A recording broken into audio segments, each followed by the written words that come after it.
Good morning, Ana Nation! This is your beautiful Anarama. Nagagaling ko lang sa labas.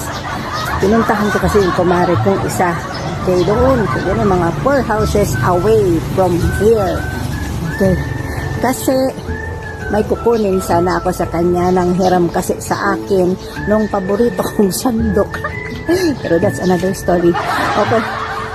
Kaso, ito palang storya. Hindi ko inabutan. Nako, kasi nagpunta daw sa kanyang paboritong dentista. Okay, sa kanyang suking dentista. Kasi sabi nung anak, magpapa-feeling daw po. Ganun. So, dentista tapos feeling. Ano ba yung feeling na yun? Feelings, nothing more than feelings? Ano yung feeling na yun? Ayun. Hello, magandang hapon sa iyo, Anaram, at magandang buhay na rin. Ayun, galing na naman siya sa kanyang kapitbahay, di ba? Ting kailan kaya nangangapit bahay yan? Ting Martes din ba? Okay, so ang tanong niya tungkol sa feeling. Ano raw ba yung feeling na yon? Okay, ano nga ba ang feeling? Ito po, ayan, feelings. Ayan po, ayan tinatawag natin sa layman's term na pasta. Okay? So, tinatawag din kasi natin siyang feeling. Bakit ba feeling?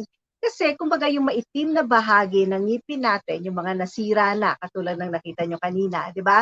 Yung mga nasira na, tatanggalin yan.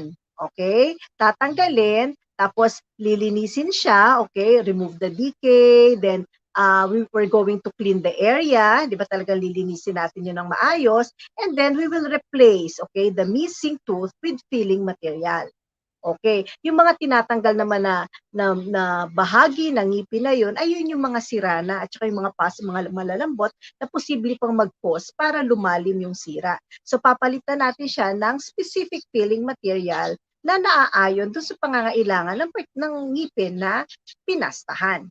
Okay, so yun yung tinatawag nating filling. Bakit natin kailangan takpan? Okay? Feel. Di ba sabi nga feel? Bakit natin kailangan takpan? Siyempre, hindi natin pwedeng pabayaang nakabukas lang yun. Kumbaga, tinanggal natin yung sira, tapos i-remain lang natin siyang bukas. Hindi pwede. Dahil may-expose ulit siya sa bacteria, okay, kung ano-ano mang cause para masira uli. Okay? So, kailangan natin siyang takpan.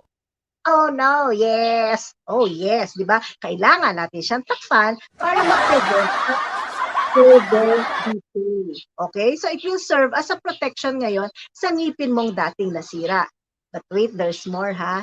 Hindi porke natakpan na uli ang ngipin mo. O kaya katulad niya na yung nakikita natin ngayon sa video, lumang feeling niya, nagkaroon ng recurrent caries. Ibig sabihin ng recurrent, nagkaroon uli ng panibagong sira sa dating sira. So, ni-replace natin ngayon ng bagong pasta kasi hindi na ginagamit ngayon yung amalgam. Okay, pag hindi ka pa rin nagsisipilyo, kahit sabihin mong pinastahan na ng maayos iyong mga ngipin, okay? Pero hindi mo pa rin na-maintain ang tamang pagsisipilyo ng ngipin, mind you, may possibility, malaki ang possibility na masira uli siya.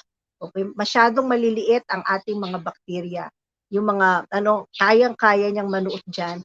Okay? Pag hindi natin siya masisipilyo ng maayos. Okay? So ngayon, yung mga ginagamit natin filling materials, okay? Ang mga ginagamit natin filling materials, they are ngayon, mostly tooth-colored na. Kumbaga, hindi halata. Okay? Ayan, yung katulad niyan. Mga tooth-colored na hindi na siya halata, hindi na napapansin na, oy, may pasta ka. Hindi katulad nung hindi naman not so long ago. Pero ibig sabihin, so long ago. Although nagtatagal talaga. Di ba ang talagang uso o ang ginagamit na filling material ay amalgam. But like what I have said a while ago, hindi na po siya ginagamit ngayon dahil sa merong mga issues regarding the use of amalgam nowadays. Okay? So ito ang tinatawag na ang tawag natin yan direct restoration. Baga pag visit mo sa iyong mga suking dentista, talagang suking dentista, okay, pinapastahan na ganyan yung ngipin mo, nililinis, and directly, okay, sa araw din iyon, okay, papastahan yung ngipin mo. Okay? Bakit kailangan pastahan? Tandaan mo, para ma-restore yung original structure ng ngipin mo, okay? Yung original appearance ng ngipin mo, at the same time, para ma-continue yung tamang function ng ngipin. Kasi pag iiwan mo yung butas, pasok lang ng pasok ang dumi diyan, 'di ba? So yun yung feelings, nothing more than feelings, pasta kung tawagin. Ayan, sana naliwanagan ka ha, Ana Nation tuloy, Ana Rama sa iyong, sa sagot ko sa iyong